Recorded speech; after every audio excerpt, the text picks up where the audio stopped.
We're here today to pay tribute to the sacrifice, the selfless commitment, the courage and the heroism of the 130,000 or so Sikhs who fought alongside their British comrades in World War I.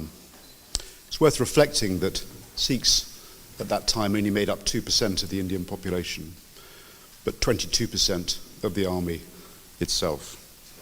They served on 4 continents, in every theatre of war: France, Flanders, Mesopotamia, Egypt, Palestine, in Gallipoli, in East Africa, in Persia, and on the northwest frontier and in Burma.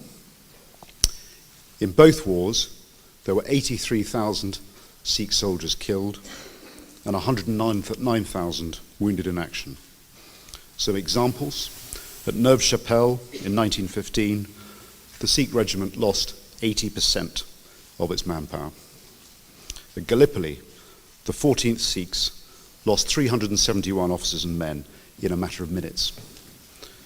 These statistics are staggering, and they're humbling. So we should pause to reflect on the terrible sacrifice made by men from the subcontinent, fighting far from home, for a distant country and for a distant cause. But we should reflect too on their courage. And being Sikh warriors, it's their glory, it's their courage and their loyalty that they would want honoured, their achievements and not merely their sacrifice. And that's something that is difficult sometimes for the modern generation to understand.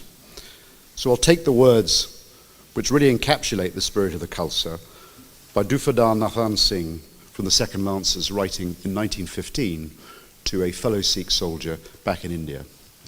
I think it captures that spirit. The Sikh roars like a lion on the field of battle and yields up his life as a sacrifice. Whoever is fortunate enough to be born a Rajput never fears the foe in battle.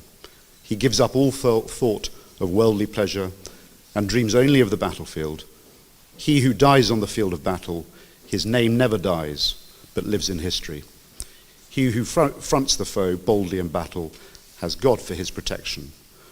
Once a Sikh takes the sword in hand, he has only one aim: victory. Their courage is the spirit of legend, stuff of legend. Think of the platoon of Dogra Sikhs at Ypres in 1914 who fought to the last man, and the last man, rather than dishonour himself with surrender, took his own life with his last bullet. Think of Sapar Dalip Singh, who stood over his fallen officer, Lieutenant Rail Kerr, fought off countless Germans, and then carried him to safety. Think of Lieutenant Smith and his 10 Sikh bombers at Festubert, crawling through a torrent of lead to accomplish their mission. That party gained a Victoria Cross, the Indian Order of Merit, the equivalent of the Victoria Cross, and a Distinguished Service Medal for every soldier. There are countless stories of the courage of the Black Lions, as the Arabs of Mesopotamia called them. All are true to the spirit of the 21 Khalsa warriors who held off thousands of Afghans at the fort at Saragari. This record of courage and of fighting ability is unique. We first met at war, but a unique respect for each other's courage, skill, and determination gave birth to a long and proud shared military heritage. That heritage of Sikh service to the Crown is humbling, courageous, and inspiring.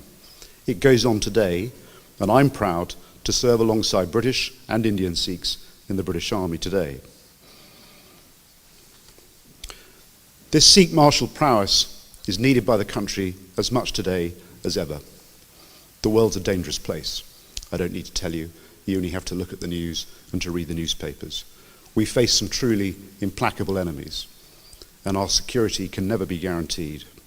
To face these challenges, we need the country's best talent, but we also need to represent all communities and all faiths in the UK.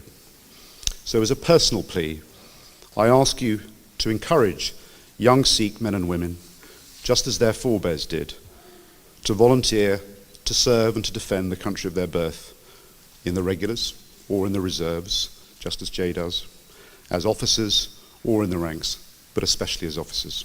We need their talent, we need your traditions, which I believe are consistent with those of the British Army. In turn, we'll make you proud of them and give them skills for life.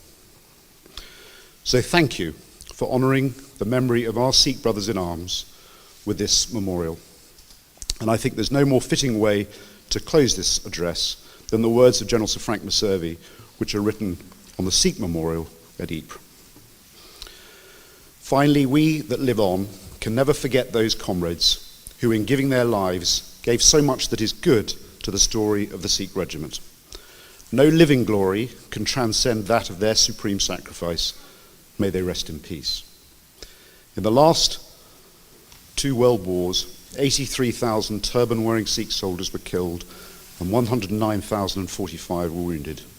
They all died or were wounded fighting for the freedom of Britain and the world, and during shell fire with no other protection but the turban, the symbol of their faith. Bole so nihal.